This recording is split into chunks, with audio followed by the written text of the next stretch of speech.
All right, so what has happened today, why it's important to you and I, and ultimately what we can do about it. So let's dive right in. Meta did something that every business owner should be aware of, and every customer facing employee also should be paying attention. So they put an AI agent inside WhatsApp, Messenger, Facebook Messenger, and Instagram. It doesn't just answer customers, it books the appointment, it recommends the product, it even closes the sale while you sleep. Now, this is fascinating, for a lot of us who've used any of these tools, and for the most part, it's pretty difficult not to have used any of the three. It's always been a kind of a point of when are these going to unify into one monster messaging and communication tool? I mean, when you think of it, if you unified all of them and then added in a really strong call feature, it's hard to see how that couldn't be competed with. It's always a kind of unusual one how they haven't been kind of consolidated, but it seems like that's potentially happening. So we'll get further into that down the road. That's the headline. So something interesting as well is that in the same week, the US president signed an AI executive order. Massive news, like integration of AI into the US government, which obviously leads the way often in terms of governmental decisions and therefore the administration kind of changes that happen in other governments thereafter. Anthropic filed to go public at a valuation near $1 trillion, eye-watering, and OpenAI started carving its AI into its job-specific workers. So lot happening. Let's dive right into it. Actually, side note before we dive right in, one interesting thing about Meta, and I've noticed a lot of this from buddies of mine who are involved in investing, there seems to be a big opportunity with the likes of Amazon, with Microsoft, etc. Some of these legacy players that have been forgotten about from an investing standpoint because all eyes are on the likes of Anthropic, etc. So if you're new to this channel here, the point basically is that we stay 1% abreast of what's going on every single day. Just make 1 little percent of movement because that's what will keep you relevant. There isn't an opportunity anymore to just ignore AI for the next 6 months and expect to be relevant in your small business, in your career, if you're pitching services externally. So these 3 types of opportunities are abundant for all of us. I mean, if you're in a job, you want to make sure you stay relevant with your owner, with your manager, with your line manager. If you're running a business, you have to make sure your team are using AI. And if you're independent and you're thinking about working for yourself and you're not pitching AI services, then you're at a massive kind of deficit. So let's jump in. Meta put an AI closer in your customer's pocket. So on June 3rd at a conference in London called Conversations, Meta launched the Meta Business Agent, an AI agent that runs inside the messaging apps your customers already live in: WhatsApp, Messenger, and Instagram. Super exciting, actually. And here's what's confirmed from Reuters, CNBC, etc. So it handles customer questions, qualifies leads, books appointments, and complete sales. These are agentic actions. Again, everything's going back to agentic, but think about that even from your own standpoint. You want to book an osteopath, a masseuse, whatever. The fact that you can go in, have a quick chat on WhatsApp and it responds is absolutely amazing. So it can customize, or you as the director of the agent, you can customize its tone, you can customize behavior and a knowledge base. So it sounds like your brand, not a generic bot. There's a separate business agent platform that connects the AI to outside systems, such as Shopify, Zendesk, Shopee for the bigger launch integrations. And then for bigger companies, Meta also added enterprise controls, guardrails, and analytics. So basically, let's save you from the breathless hype going around. So this is not built for absolute micro businesses. This is... Speaking of Meta, I'll just be transparent about it. I got a WhatsApp call in the middle of that. So let's keep rolling. So there's apparently 1 million businesses already using this. The 1 million users with older chatbots on WhatsApp and Messenger. So basically it's a different thing to that. So again, it's free to start, but it's not free forever. Remember a couple of days ago, we spoke about how one of I think it was Microsoft, have taken back a free tool. This is something to be very highly aware of. This is obviously the acquisition method from these big players. So the more your AI talks, the more you pay. Obviously, the more usage, the more metered model the whole industry is moving towards. Token usage, basically. It's crazy how, 100 years ago, I think a lot of people would have talked about electricity usage from a token perspective. I know, anecdotally, houses often had like an electricity meter where you had to put coins in it to fire up the electricity for the house. The same thing is happening here with AI. So if you're working in a customer-facing business, it's so vital to be aware of this. The ability to put 24/7 customer response time with your own language into the business. And if you're an employee or a freelancer, the same thing. But well, let's say if you're a freelancer or if you're running a small business, if you're a freelancer and you're pitching services, this opens up a world of opportunity. Do you think that the local accountancy firm or the local masseuse or the local physiotherapist are going to have the time to do this? Absolutely not. You have the opportunity to go and pitch those services. So basically get ahead of it, learn about it. What you can do this week is you can map one workflow, not using AI. So one specific thing, basically like answering pricing questions or booking consultations or recovering abandoned carts. So think about one simple thing that you can define, not that you ask AI to tell you what to define, but that you can specifically define for your own business or for a business you want to pitch to. And if you sell through, or if this business sells through WhatsApp or Instagram, then try to turn on the free tier and get that one little workflow going with a human checking every interaction for the first week. That's the big thing, making sure that you're keeping an eye on it. And then if you want to basically pitch this as a side income, for sure, you could pitch this to dentists, salons, e-com stores. There's endless opportunities with this. So again, let's just consolidate and simplify.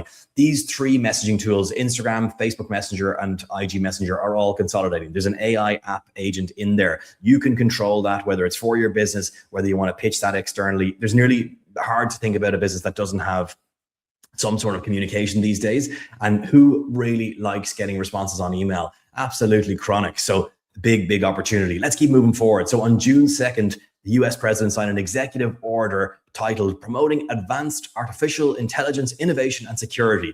This is on the White House's own site, by the way. And so basically the short version is it sets up a voluntary framework for AI companies to give the government early access to the most powerful tools up to 30 days before public release, so security agencies can vet them and get those tokens cranking. I'm sure they're not paying for the tokens, lads. So basically it orders CISA or CISA, the federal cyber agency, to harden government systems against AI-powered attacks within 30 days and to extend AI defensive tools to critical infrastructure, including rural hospitals, community banks, and local utilities. So basically, this didn't happen in a vacuum. The same week, as we said, Anthropic, maker of Claude, filed to go a public valuation report at $900 billion to $1 trillion.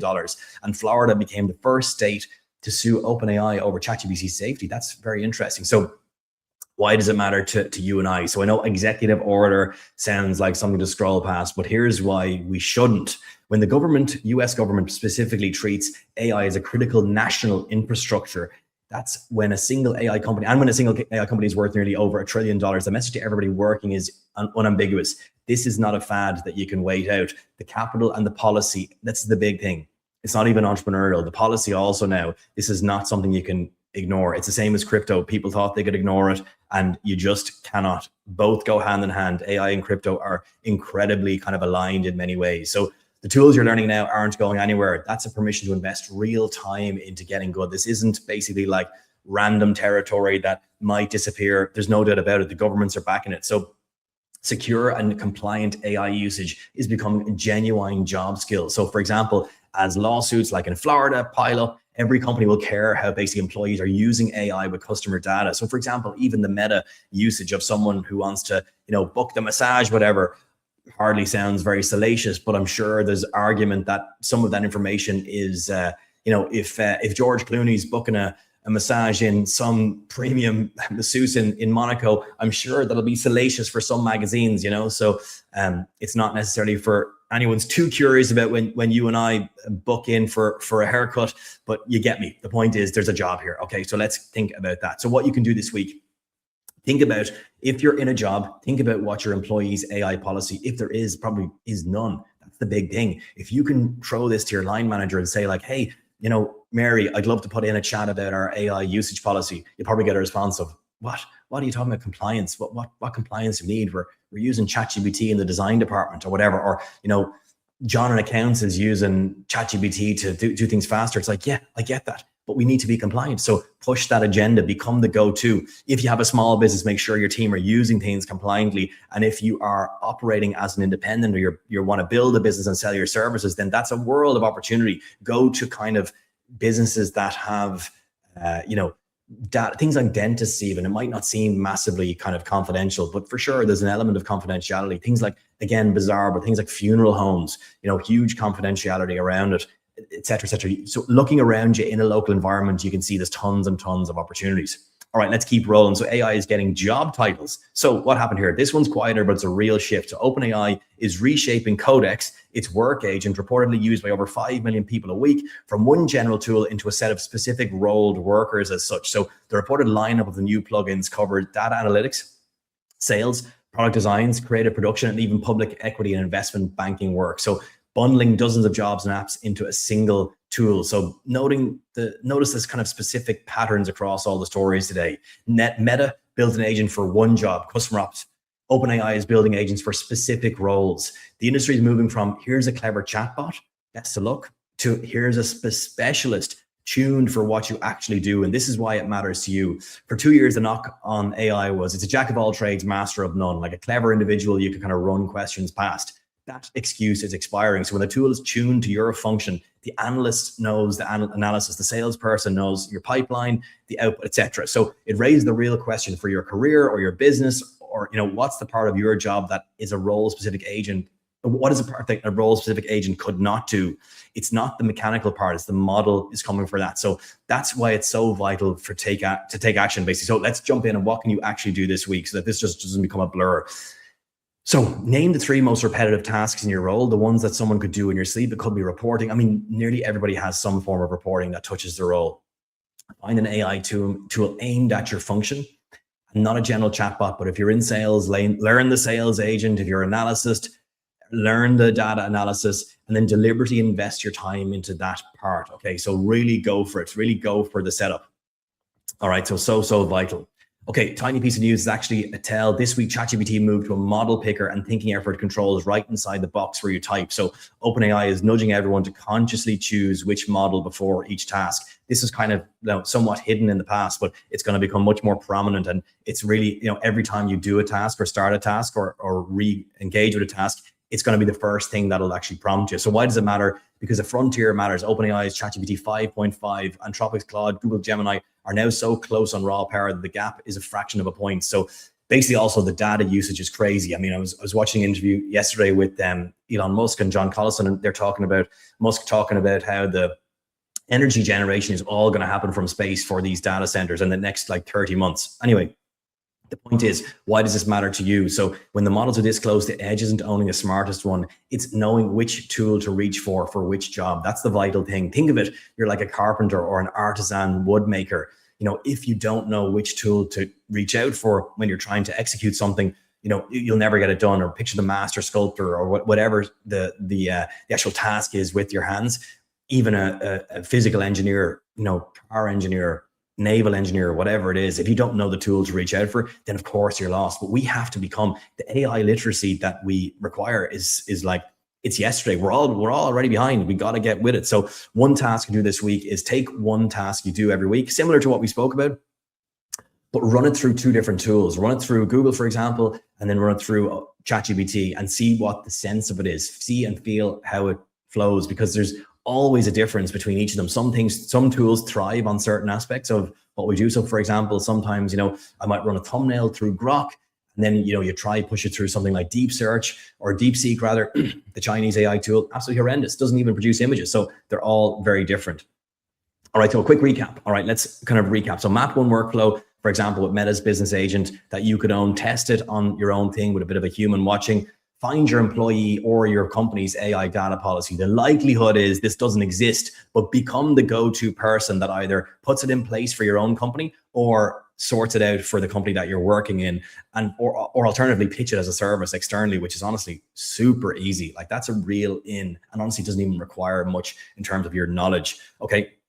And then the final thing is name your most repetitive tasks that you're doing and then try to offload them. Okay. So here's the through line of everything today. AI just moved from a thing you try to a thing the economy runs on, the governments run on. Meta is betting on it. Washington's regulating around it. $1 trillion is chasing it. None of that requires you to work more hours. It requires you to be the person who actually understands how the tools work, while everyone else argues about what chatbot is the best, or I managed to find a cheaper flight on, Gemini versus whatever. That's pointless, all right?